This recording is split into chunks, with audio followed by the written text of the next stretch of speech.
Hey buddies, this was surprisingly hard.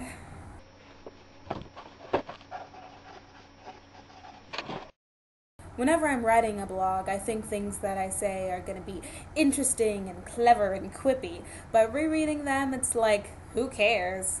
And the ones that I did like were too long or too short or too serious. But I found this one blog that wasn't really a blog. I didn't have time, so I just copied some things that I was already working on, which is kind of a cheat, but why not?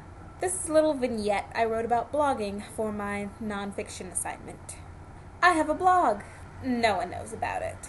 Sure, sometimes I'll mention my online friends to my real life friends, but they understand. They don't ask where I get them.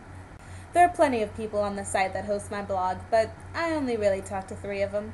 3 girls from various parts of my continent.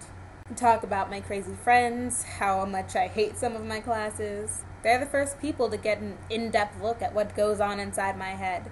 It's rather soothing. I remember things in a surprising amount of detail right after they've happened. Writing them down gives it to me for the times after when I've forgotten all the little things. I know myself better because I can just put it out on the page and show it off. I feel a connection with these people I've never actually seen because I read their blogs and they read mine. We don't judge each other. One girl I've been having a year-long conversation with. Another I just met last month. And yet, when I write my blog, both of them have the same amount of me to take with them, and I'm perfectly fine with that. Last week I got together with my first boyfriend, and the girls I affectionately call my beta buddies were the first to know. The first to get the whole story. The one who lives in Tennessee says that she's going to live vicariously through my relationship, so I shouldn't hesitate to talk about him. My Canadian buddy always tells us how amazing she thinks we are and always takes time to comment on everyone's page. Writing out my thoughts has never come easily to me before. Any journal I've tried to keep just ends up in the pile of other things that I got tired of. And of course, my perspective on things clouds over time. But now there's someone else listening. I can get out the frustration I can't tell to the people I live with, and I can comfort other people with theirs. It's one routine I know I can always make myself go through. My friends are hundreds of miles away, but we can be closer. And then I failed to put up a lyric of the day because I put in a poem.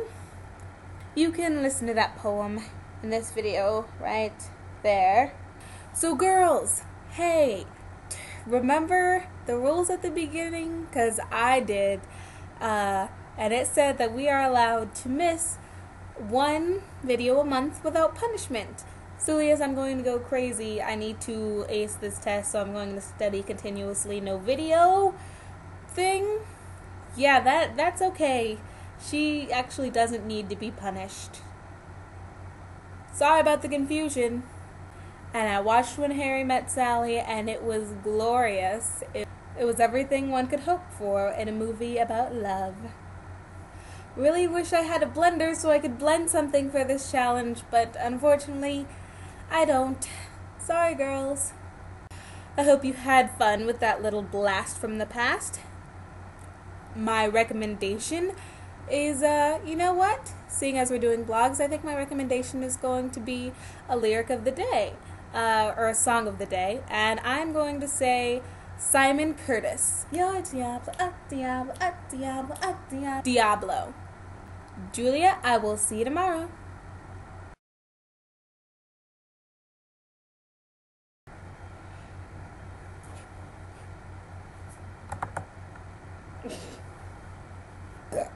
It was everything one could hope.